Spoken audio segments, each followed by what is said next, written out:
Hello, welcome to our topic. So our topic for today is all about variation. So the definition of the variation describe how a change in one variable affects another. And there are four main types of variation. So we have the direct variation, the inverse, joint, and the combined variation. So ibig sabihin ng variation is the change of one variable affects another. Okay, so our lesson objectives is to understand the concept of direct variable and likewise also to give example about the indirect variable. So our discussion for today is just for the direct variation. So I will just going to create another video presentation for the inverse, combine, and also the joint variation. So our topic for today will just focus on the direct variation.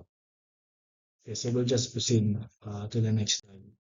So we define direct variation as y varies direct as x means that y is equal to k times x, where k is the constant of variation.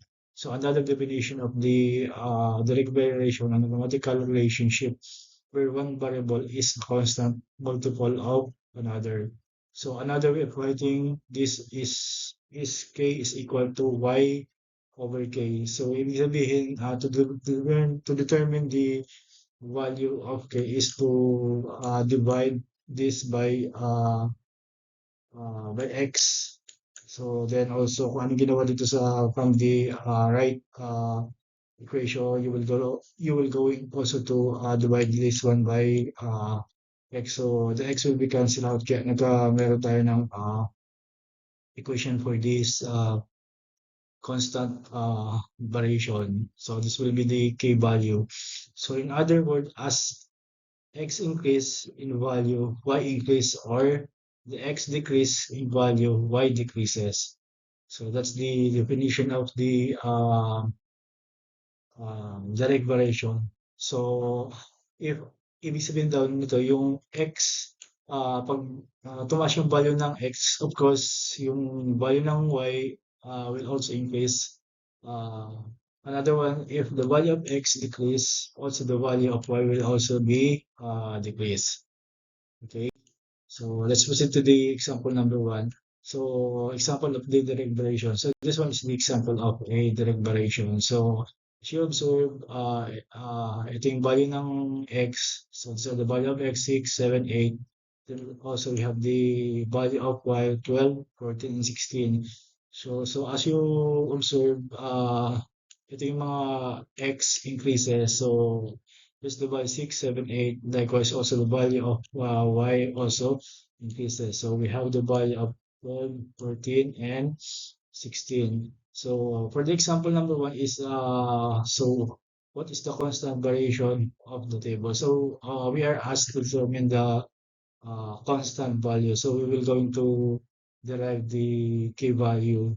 So yung unang gagawin is to determine the constant is yung gagawin natin is we will going to use the formula. So yung unang row is we will going to use the formula of k is equal to y over x. So yung unang row is we will going to determine if kung ilan yung constant, what's the constant from the first row. So we will just going to plug in the value of 12 and also 6. So 12 divided by 6 will give us 2. So yung first row, we have the constant of 2. So we will also determine the value of k in the second row. Okay, so we will just going to plug in the value. So y over x is equal to 13 divide 7. So that will give us also 2. Okay, so we have two constant from the first row and also the second row. So let's try to test the third row. So we will going to plug in just the value of y over x. Okay, so 16 divided by 8 will give us also 2. So therefore, the constant of this one is 2.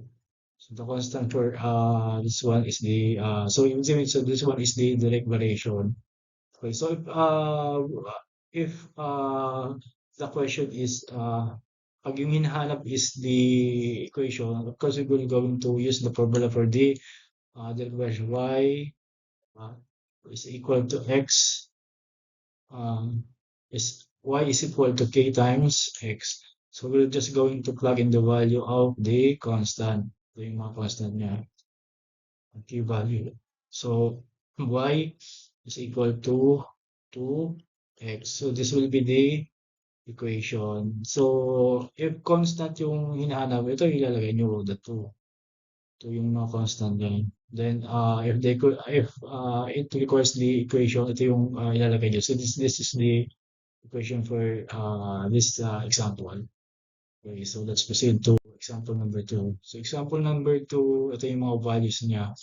So we have the values of x, 30, 15, and 9. Also y, 10, 5, and 3. So in this example, so if you will going to observe, medyo nagbababa yung mga values ng ano ng x and y. Okay? So the question is, what is the constant of a variable of the table above? So we will going to determine the uh, k value of itong lahat ng row. Okay? So if na-determine natin in the future na hindi magkakaiba yung ano niya, hindi wala siyang constant. So ibig sabihin nun, itong example na to is not the direct variation. So let's try to find the constant. Okay, so 10, okay, is equal to y over x. So testingin muna natin itong nasa taas. Okay, so we have the value of y of 10 over 30. Okay, so how do we simplify for this 10 over 30? We're just going to cancel out the 0. So that will give us 1/3. Okay, so let's proceed to the second row. So we have the k is equal to y over x. Okay, so we have the value of y 5 over 15. Okay, so what is the simplest form for 5 over 15? Okay, so mag-isip tayo ng mga numbers na yung two pair of numbers that will give us the product of 5 and also 15. So dito muna tayo sa 5. So what are those numbers? So usually 1 and 5 lang. So 1 times 5 will give us 5. So yung 15 will give us 3 and 15. Okay? Okay. 5. Okay. So 3 times 5 will give us 15. So 5 will be cancelled out. So the final answer for this one is 1/3. Okay, so we have the row 1 and row 2. Nagparehas na yung kanyang constant. So let's proceed to the last row.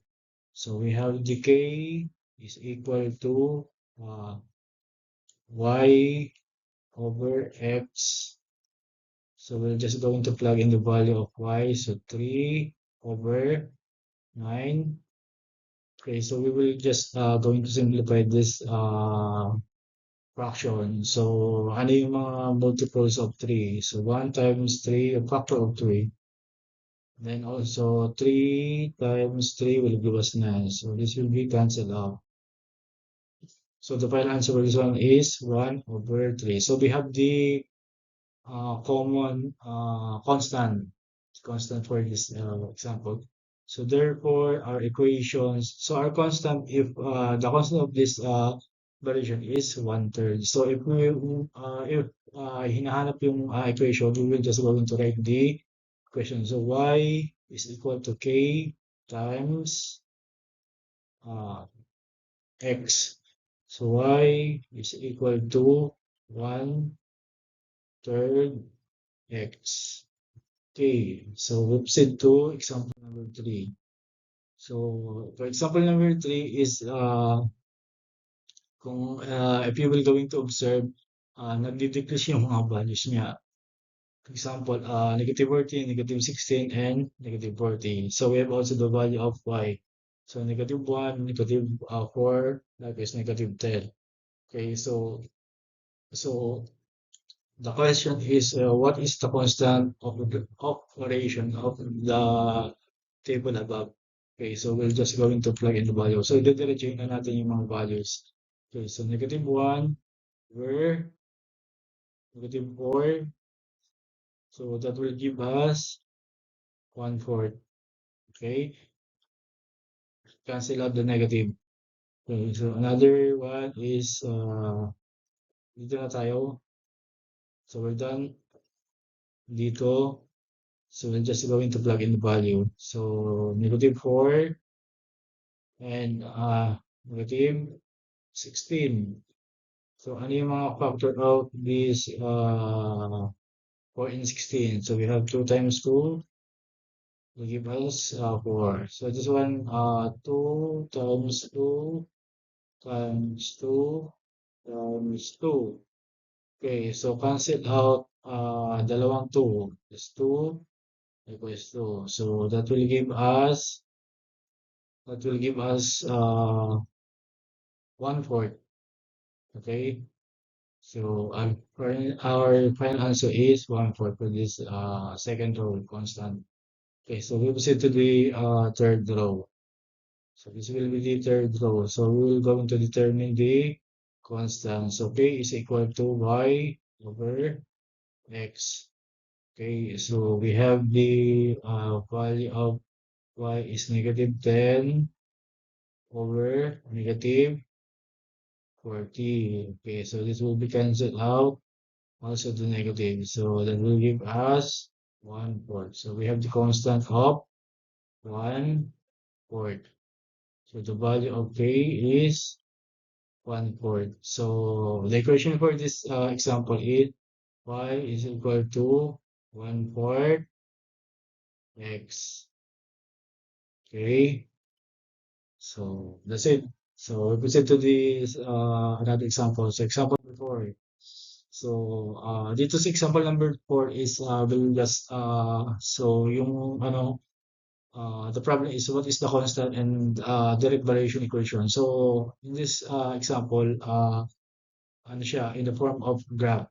So yung unang gagawin natin is we'll going to determine the coordinates. So those are we will just going to determine yung mga values ng y and also x. Okay. So example number 4 is yung inhat is constant and also the direct variation equation. Okay. So dito sa number 4 is we will just going to plug in first yung mga values. Example, yung this will be the y value. So this will be the x value. Okay, so yung y value, okay, so we have the 1. This one for the x value, we have also 1. Also this one. So we have 2. So we also have the value of x is 2. So we have also 3. Okay. Um, okay, so the value also of the x is also 3. So another one, so we have also 4. 4. Okay, so then the last part is also 5. So the kulang ng space. Okay, so this will be the table for that. So we will going to determine the constant. So k is equal to y over x. So let's try to plug in the value. So 1 over 1, that will give us 1. Okay, so for this value k is equal to y over x. So 2 divided by 2 uh, will give us also 1. So another one. So k is equal to y over x. That will give us okay, so this one. So 3 over 3. 3 over 3 will also give us 1. So this part. So k is equal to 4 over 4. So the value of uh this column is also 1. Okay, so the last value. So we have k is equal to 5 over 5. Okay, so the answer is 1. So we have the k value of 1. Okay, so we have the constant of 1. Okay, so the direct variation equation. So what will be our equation? So you will going to use the formula of y is equal to k times x. So the value of k is 1. So the final answer for this equation is y is equal to 1 x. Okay, so this will be the equation for this example. Okay, so we proceed to this to the another example. So 5. Okay. So in this different scenario, so using direct variation to find the unknown uh, y is equal to k x. So this is the direct variation equation. So given the y varies direct with x and y is equal to 28 when uh, x is equal to 7, find x when y is equal to 52. So like the example, so this example is different. So we're just going to plug in those values. So we'll going to put that in the table form. Okay, so y. So ibig daw sabihin yung value of okay, so the value of y is 20. Okay, so the value of y is 28. Okay, so this one is the 28. Okay, so we have also the value of so this one is also 7. Okay, so 7. Okay, so yung hinahanap natin is the value of x. Okay, so the x is unknown. Okay, so the value of y is 52.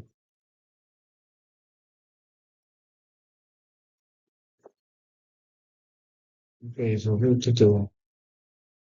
Okay, so using the k, so using the constant value. Okay, so hanapin natin yung so ito muna. So what will be the answer for that? So 28,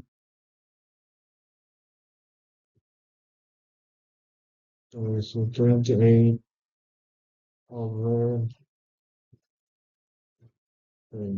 verse 7. So call J. Okay.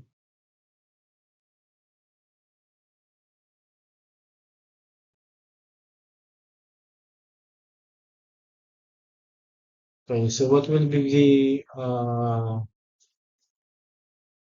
factors of the 28? So ano yung values, two values that will give us 28? So what are the values? So usually, so how do we answer for that? So usually, what are the values? So we have, teka, so medyo problema yung mouse ko. Okay. So, technical error with my, with the mouse. Okay.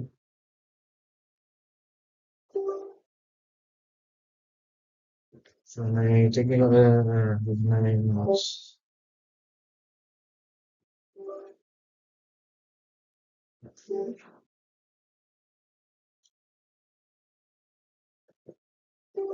No, okay, so we'll just go to continue. Okay, so we have the ano yung factors of 28. So we have 14 times 2. Okay, so yung 14, pwede ba yung mga factor? So we have 2 times 2 will give us 14. Okay, so yung factor ng 14 is 7 times 2 times 2 will give us 28. Okay, so yung 7, ano yung factor ng 7? So we have 1 times 7. Okay, so 7, so yung 7 will be cancelled out. So what is the final answer for nila? So we have the final answer of 4. 2 times 2 will give us 4. Okay, so 28 divided by 7 will give us 4. Okay, yeah. So the next part is we will going to use the formula of the direct variation. So we have y is equal to kx. Okay? So, may value na tayo ng y. So, we will just going to plug in the value of 52 is equal to, so we have the value of k. So, the value of k is 4. Okay? So, we have the value of time. Okay, so times 4. Okay, uh, so what is the answer? So, we will going to divide uh, 52 by 4. So if we're going to divide 52 by 4, so what will be the answer? So the answer for this problem is, so what will be our x? So our x would be 13. Okay? So 13. So yung ano dito is 13. The value of x. Okay? So the 13. So, okay. So we proceed to the next example. Okay, so we will use the word problems.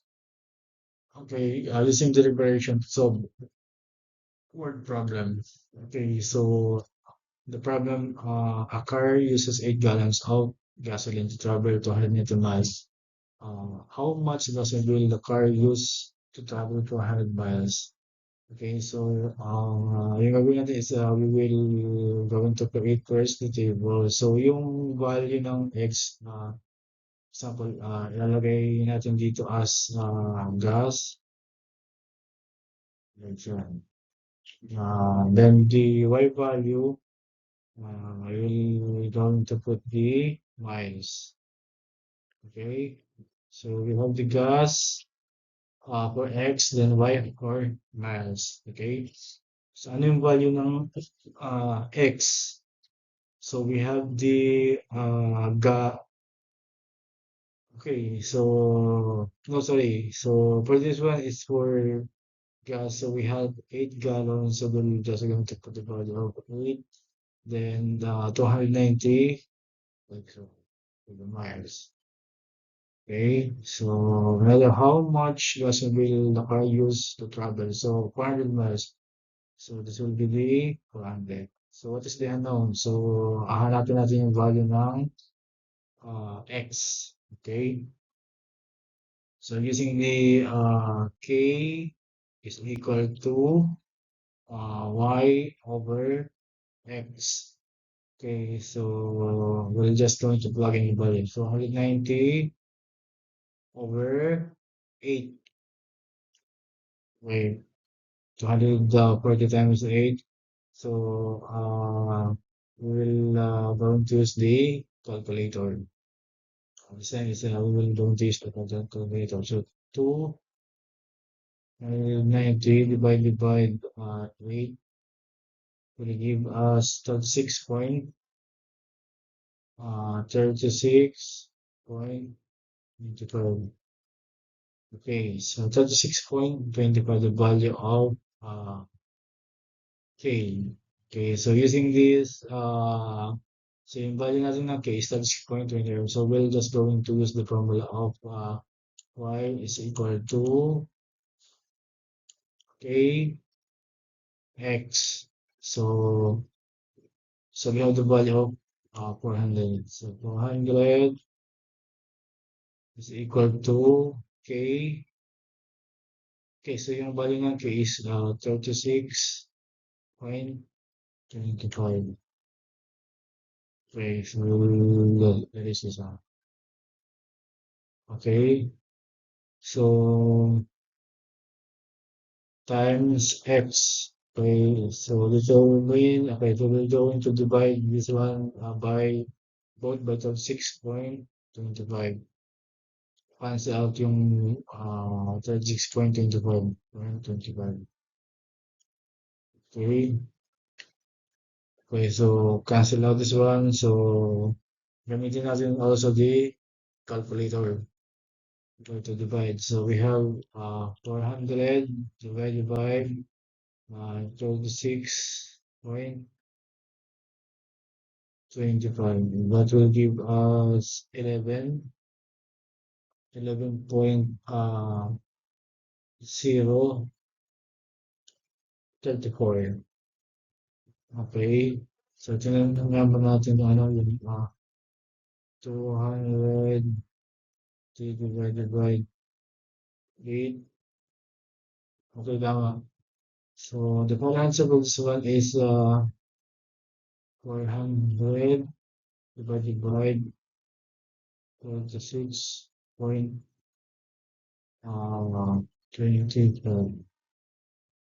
11.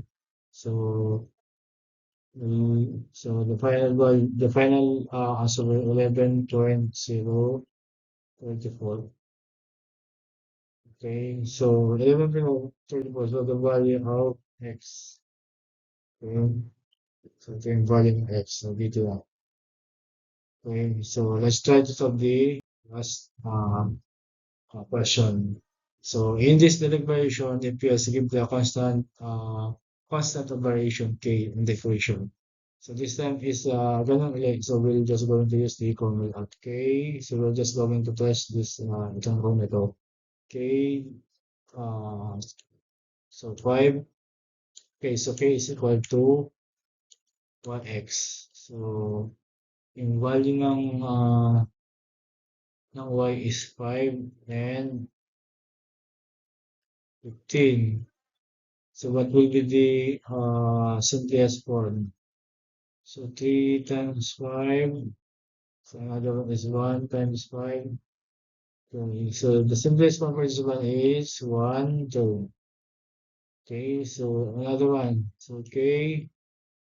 So this one is 26 over 3. Okay, so 26 over 3. So 26 ito so we'll going to 13. So 13 times 2. So medyo wala na. Okay, it's actually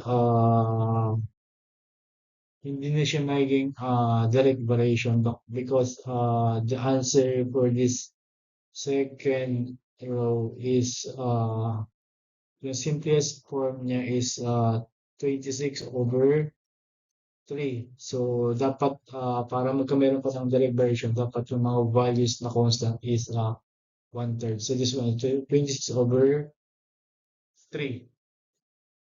Okay, so 26 over 3, uh, so 26 over 3, wala na siya. So can't actually simplify for so, okay, so let's proceed. Let's see. So I think this will end my video presentation and thanks for watching. Thank you.